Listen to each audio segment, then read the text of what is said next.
Right, welcome to this Tactica and Army overview video for Dark Eldar. So it's an army I've already got on the channel, and if you've been watching the battle reports, it hasn't been performing too well.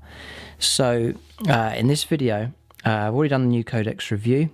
Check out that video on the channel, and that gives you an idea of the force and the tactics that I was going for. And then now the army's come together. I've painted the extra units.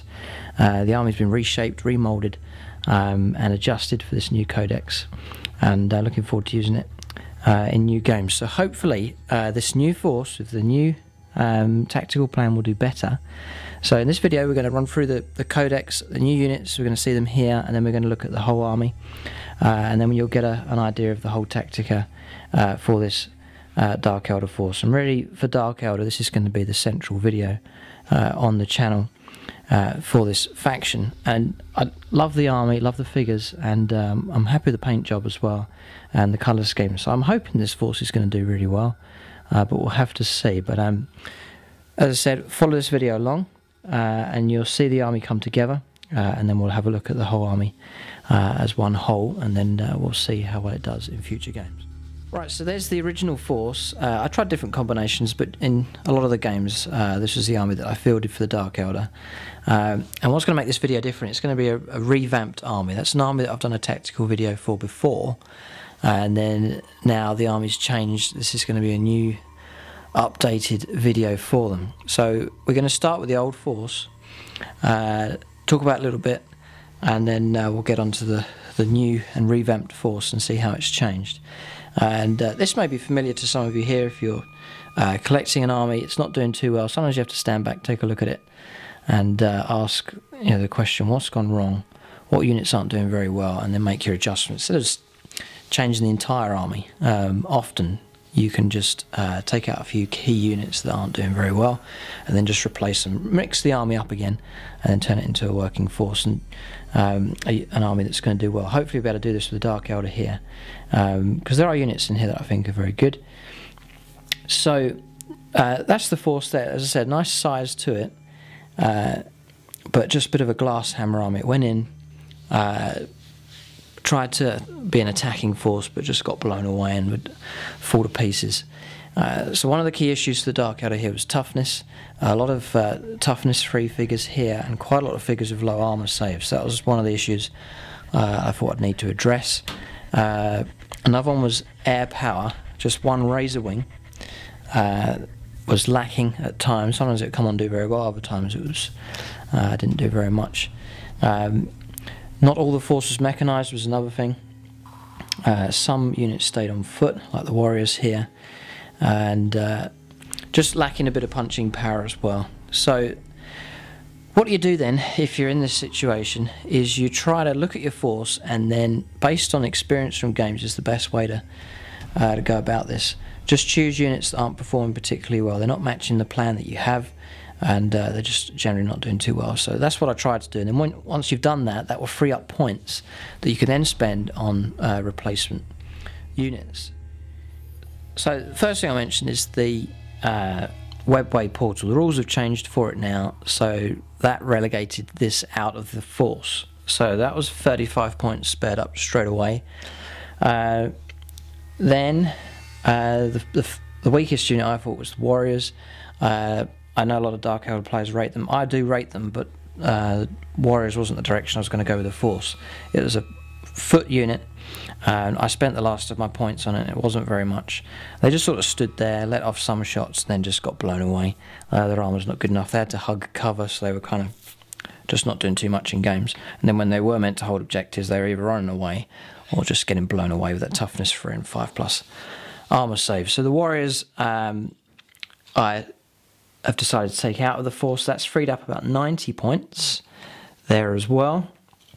So you're gradually taking the points down. Plus in the new codex, some units have worked out a lot cheaper than they used to be, which has helped as well. Right, then the next unit that wasn't performing particularly well was the Scourges.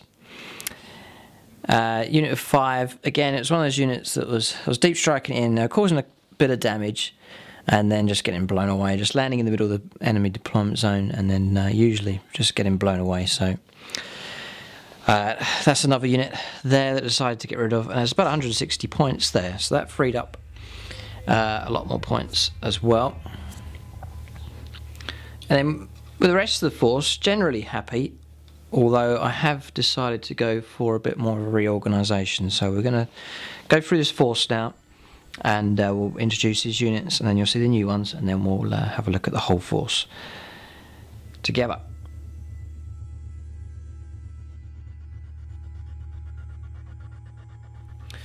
Right, so we start with the codex. I'm just going to go straight over to the units here. Right, so the first HQ is Archons, and some have criticised them.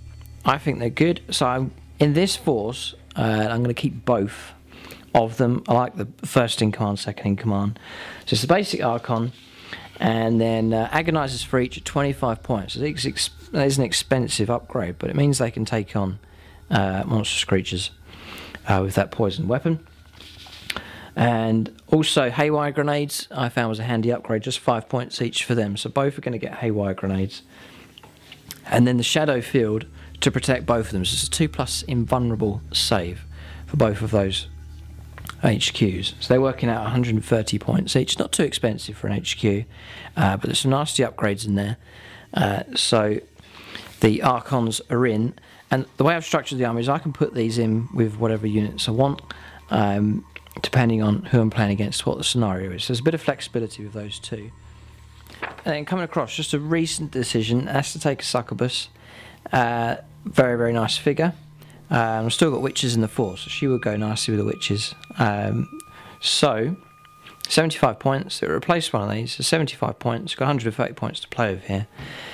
75, and then I would take the Archite Glaive, it gives you the AP2 or the AP3 option there, loads of attacks, nice invuln save in close combat, and she's not out to do anything particularly amazing, not to take on monstrous creatures, but just to go after infantry, heavy infantry, no problem at all. Can take haywire grenades as well, and that will make her 100 points exactly, and that'll free up 30 points spare from dropping the Archon, which I can use to take a couple of extra figures in the force. So that's an option to take. Is a succubus. That's the flexibility I can have in the HQ there. But just as the force is, as it is at the moment, is the 2 Archons. So that's the HQ done. And then for troops, as I said, I've gone away from Carb Light Warriors. They're out. I know people use them effectively. I'm not going to say they're not good, but it's witches that I'm sticking with. And their role in the game is just to tie up units in combat and potentially defeat them as well. That invuln save 4+ is very handy, and then given the Hecatrix and Agonizer for taking on armoured targets. Right, so I've gone for 2 units of 9 for the witches. It's a shame they can't all carry haywire grenades, but because of that they've dropped slightly in price. It's 2 units of 9. It's 90 points, and then upgrade to Hecatrix for each of them, and then pay the painful 25 points each for the Agonizer. Still like to keep that Agonizer in there. The idea is you get tied up with an armor target, say a Wraith Lord or something. You can knock down its armor with the Agonizer, whilst these other witches absorb the hits, and it just keeps you in there, keeping this one alive. So that's the plan with them. They're just there for tying up units. I'm not expecting them to do anything spectacular. But what I have decided to do with the witches, and it is important for them, and that is to mechanise them. And because they're 2 units of 9, they're going to go inside raiders. So it's the first change really to the force, and that is to take 1, and then I painted up a second raider, and this one's got witches modelled onto it. So 2 raiders there, so they can be mech'd up inside, and 2 units of 9. So in the game I can decide to add the Archons to each of these units if I wish. So there's that flexibility. I can send in the Archons with the witches, or they can just operate on their own. And the plan with them is to rush up, tie units down whilst the rest of the force moves in, and takes on the opponent. So that's the idea with them. For troops, and that fulfills the 2 troops. It's going to be a bound army, so there's the 2 troops there. That's that part of the force done. One other thing to mention with the witches, is I'm in two minds about giving them haywire grenades. If I was, the points are so tight in this force, I can drop one witch and then give each of the Hecatrixes haywire grenades. So that's an option. I may well do that. So it may well work out as a unit of 8 and a unit of 9, just so I can give them the haywire grenade option and just have that little bit of anti-tank capability from the witches, because I'm sure there'll be situations in games where I've got to take out an enemy vehicle and the only unit nearby is the witches. So that may well be the case. Just moving on to elites then. Incubi. I always like the Incubi and like them a lot now in the rules. They dropped slightly in points. They used to be 22 points, I'm sure. They're now 20 points each. And then the crazy rules for the Clavex meant they just had to be included in the force. You pay 10 points for a Clavex. You get extra attack, higher initiative, and higher weapon skill. Plus, on top of that, the Clavex gets Rampage, so he's going to get D3 attacks on the charge. Incredible ability there. Base of 3 attacks, potential of 6 attacks on the charge for one figure. So, and they are AP2 as well, it's been clarified. So, I like Incubi, especially against Ben's Grey Knights. But again, they need to be mechanised. This force, one of the aspects I want it to have is that it's going to be mechanised, so I can move around around the table. I think that's going to be important. So instead of one big unit, which I'd been doing before, which was a bit of overkill, you know, 9 Incubi charge in, they murder the unit and then they sit there and they get shot at because they're a high value unit. So instead, I'm going to try and use them as small little units just to go around hunting the opponent. So I'm going to go for two units of 4, which isn't a huge amount, but with that Clavex upgrade they'll be good enough. We'll just calculate this here. There's 9 attacks there on the charge just for those 3 guys, and then anything between 4 and 6 attacks there. So you've got a potential of 15 attacks here, just for 4 Incubi, and that's a +1 on strength, very good initiative, and then AP2. So unit 5 Terminators, regular Terminators, or unit of Grey Knights happily charge these guys in. So then to deliver them will be Venoms, and that's where an extra Venom has had to come in. So I've painted up an extra Venom for the force here. So you've got 2 mobile units of Incubi, taking the upgrades here to give them 2 splinter cannons. So you've got a gun platform here that can chuck out a lot of shots, can hold it back, pepper the opponent with fire, and then later on in the game, turn 3 or so onwards, then move these guys in, try and pick off isolated units, and take them out with the small units of Incubi. And again, because they're units of 4, I can add the Archons to them if I wish. I've got that option again to add in some more combat power to those 2 units. I like the idea of this. I hope it works out. So you've got that initial firepower from the gun platform, and then the close combat sort of hunt and destroy kind of mission for the Incubi there. So just moving along, we've covered these here. They're all mechanised. Right, Reavers. I've gone for a unit of 9 again. 9's a nice size. And I take Arena Champion. And then I dropped Heat Lances. It didn't perform very well. You had to get really close to use them. Then when you got close, you had that risk of getting shot at or assaulted in close combat. So it's a tactic that didn't work out. So what I've done instead is taking cluster caltrops for these. So they will get strength D6 attacks, Hammer of Wrath, strength 6 rending. 3 of them are armed with that. So you've got 3 D6 worth of attacks there for them. Strength 6 and rending. So they're on the charge. They'll be devastating, hopefully. So again, using these to not for full frontal assault, be more for, again, picking off isolated units or holding them off, and then as the opponent's force starts to break up, then moving them in for the kill. So again, same kind of tactic, keeping them alive, but just a different application of them. It's trying to reach them on the opponent on the charge. Vehicles as well at strength 6 rending, they'll be able to take them on no problem. So very pleased with the Reavers, glad they're in, and the points cost has come tumbling down. There's 16 points each now.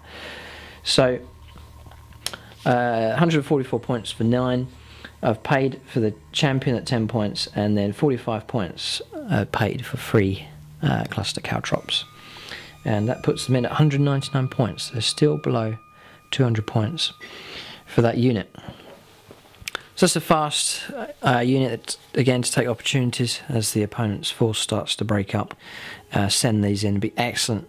You've got an isolated unit, you turbo boost these guys up. The skilled rider, they get a free up cover save, jinx save as they move in, and then reach them in combat. That should be quite effective. So high hopes for the Reavers. Then the next fast attack. I think fast attack is key for the Dark Eldar. I would take another unit of Reavers if I could, but there's other units that I like. So it's the return of the Hellions. Mixed performances from these. If you notice in the previous games, some games they've got caught out and destroyed quickly, which is they're quite vulnerable to that. But other games, when they've been held back and kept alive, again, they've been a unit that's able to sweep in onto isolated units, and they've done very well. So if you want to see these performing well, check out the Eldar versus Dark Eldar game. The Hellions did particularly well in that game. But again, not bad firepower from the weapons that they have, and then the attacks side of them as well, +1 strength. It's not bad. Also, Agonizer I've paid for here, and then upgraded to a Heliarch. So for the Hellions, for 10 of them, it works out 130 points. They've dropped right down, they're only 13 points each now. Then 10 points for the Heliarch, and then just 20 points for the Agonizer. They bulk out the force quite nicely. Right, then moving on. Razorwing Jet Fighter, just like it as it's kitted out. And so it's back in. Some games it did really well, others just got blown out of the sky. That's the thing with it, a bit lacking in air support really for the Dark Eldar. The old Void Raven was in the old codex, but the figure hadn't been, the vehicle hadn't been released, the kit for it, so I kind of left it. I was going to do a conversion, but now thankfully they've released the Void Raven, so that will appear in the force. But the Razorwing here, just 130 points, and then taking the Dark Lance is just that anti-armor, 10 points on top of that. So 140 points for that flyer in the force. I'm glad to have it and keep it in there. Then left out the Scourges. Then with the points that I've saved, I've managed to squeeze a Talos into the force. I've enjoyed painting. It's a strange one of the strangest figures that Games Workshop have. There he is. I've enjoyed painting up in my Dark Eldar colour scheme. So one Talos, and strength 7, toughness 7, 3 wounds, feel no pain, fearless, monstrous creature, and then the twin link splinter cannon on top. The only upgrade I've taken is the chained flowers, just to give him re-rolling wounds in close combat.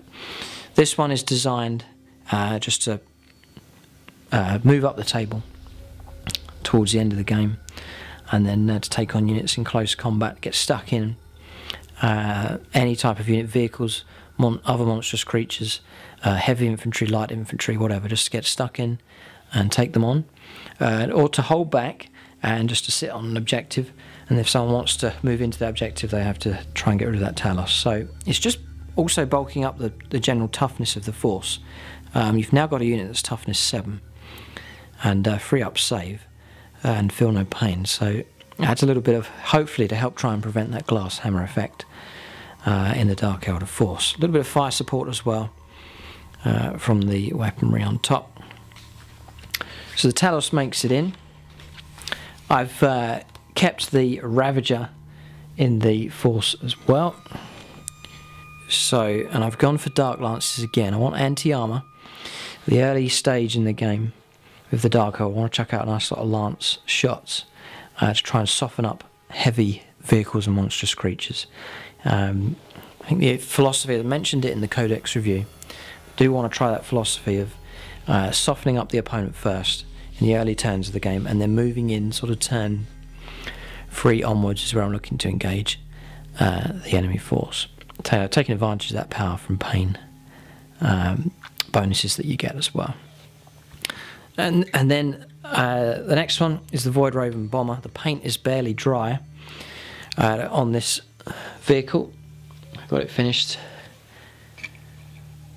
the other night. There he is. It's a big one. Void Raven's a beautiful kit. I love the double window here that you can see right through. So Void Raven Bomber, 160 points, and just no upgrades at all. Just happy with it as it is. You've got the dreaded Void Mine there, which is good for vehicles, but also at large blast strength 9 AP2 is handy enough to drop on top of heavy infantry as well. So there's multiple options there for that. And then the Void Lance is a lance weapon, but at strength 9 is very good indeed. So just a bit more air support. So the Razorwing now has another flyer that can go with it. So you've got that double option, and when they come on together, there's no reason why they can't pair up to take on either air power or to take on a ground target. So you've got a Land Raider sitting there you want to take out.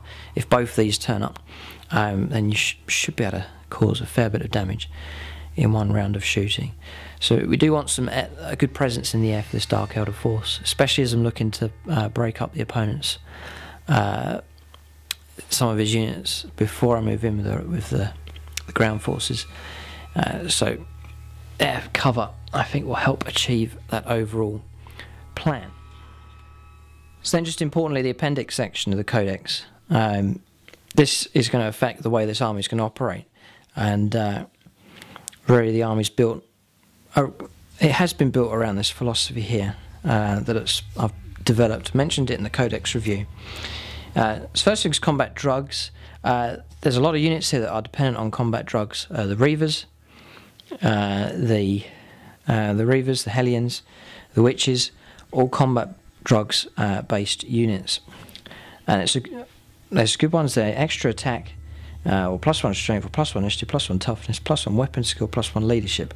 I mean, 2/3 of those are really good. I mean, to have +1 strength, or +1 toughness, or +1 attack is very, very good indeed. So trying to take advantage of that. And then really the power from pain, the new table that they've made here, that's going to influence the way I'm going to try and use the Dark Eldar in future games. So on the first turn of the game, the army gets no bonuses. Second turn, you get feel no pain, but it's only a 6+. And then on the third turn, they get feel no pain. So that really, to me, that would encourage my Dark Eldar force to hold back on the first couple of turns and to try and soften up the opponent from distance. So turn 1, turn 2 is just to try and lay down as much firepower as possible. So that's why I've taken Dark Lances, Splinter Cannons. So you've got that range 36. You can fire out, soften up your opponent a little bit. Then once Feel No Pain kicks in for the army on turn 3, that could be the turn where you manoeuvre up. So if you get shot at, or your transport dies and you get shot at, then your units have got Feel No Pain, and there's a higher chance of more of those figures surviving. And then turn 4, you get Feel No Pain and Furious Charge, and you can see that's the point in the game where you want to make contact with the opponent's force. Turn 4 onwards, you'll get your Furious Charge, and then turn 5 you get stuck into different combats. You need to hang in there, well, you're going to get Fearless on turn 5, which would be very handy, and then turn 6 onwards you'll get Fearless, and then you'll get Rage. As you wipe out one unit and try and charge into the next to try and finish your opponent off, you'll get Rage to help you out with that as well. So you see what I mean about trying to keep certain units alive. The Incubi, don't want to get them blown away in turns 1, 2 and 3. You want to keep them around for these closing turns of the game. So you're going to get Incubi with +1 strength, and then Furious Charge on top of that. They'll be striking with AP2 weapons at strength 5. So great potential there for units like that. So the idea of the force, and I hope I can do it in games, is to hold back, soften the target. That's why I've got some air cover in there to help with that as well, and then to move in and try and engage on turn 4 onwards. So it'll be a little bit different to other games. Often you'll see in the previous Dark Eldar games a lot of my force has been kept off the table. Well, now with the Dark Eldar, most of the force will need to be on the table to lay that fire down, with only a few units coming on from reserve, perhaps only the flyers coming on from reserve, and the rest of the force just manoeuvring on the early turns and firing, and then getting into striking range. So there's the force. You've got the troops here at the back, 2 units of witches, a bit of firepower coming from those dark lances, and then move up quickly with those transports, and then try and tie up units in combat with those 2 units of witches, try and perhaps pin down monstrous creatures and so on. Then the Hellions to move up, taking advantage of cover, try not to let them get blown away, and then moving in with them on later turns. You've got the Talos as well to move up steadily, providing fire support as he moves up the table. Then the 2 Archons to provide close combat ability there, to be put in different units depending on the game. I can put those in either with the Incubi or with the Witches. And the Reavers as well, trying to keep them alive in the early turns of the game, and then engage in picking off isolated units. And then fire support coming in from the Ravager, and then the 2 flyers as well, the Void Raven Bomber, which is quite a dominating vehicle to have on the table. And then also the Razorwing as well, which is really like a support fighter now. And then 2 heavy hitting units of Incubi, and they're mechanised, each one in a Venom, and the Venom's geared up so that they can provide fire support with 2 splinter cannons on each. So there it is, there's the force. It's not much bigger or smaller than the previous one, but really just dropping out units that haven't performed too well, being honest where the weaknesses are, and then trying to address those. So the force is mechanised, which I think will be very helpful. We've got a stronger presence in the air, again will be helpful as well, and then a bit more combat power, I think, with the Talos there definitely in support, and then those 2 units of Incubi as well. More splinter cannons in the force, with the Venoms on the table as well. So I wouldn't say a radical change, but a significant change to make this a different force, that's for sure. I'm hoping it will do well. Looking forward to playing games with them and try and get some victories with this Dark Eldar force and work our way up the table and make it a force to be reckoned with on the channel. So there's the review for the Dark Eldar. You can check out the previous Tactica and Army overview video that's on the channel. The other battle reports as well, to see how well it performed in the Dark Eldar performed in previous games. And then also there's a full painting tutorial. If you like this colour scheme, then check out the full painting tutorial for Dark Eldar on the channel as well, and also the codex review where we look into all of the Dark Eldar units in more depth. So there it is. Let's hope they do well. Looking forward to using them in games. Thanks for watching, and tune in next time.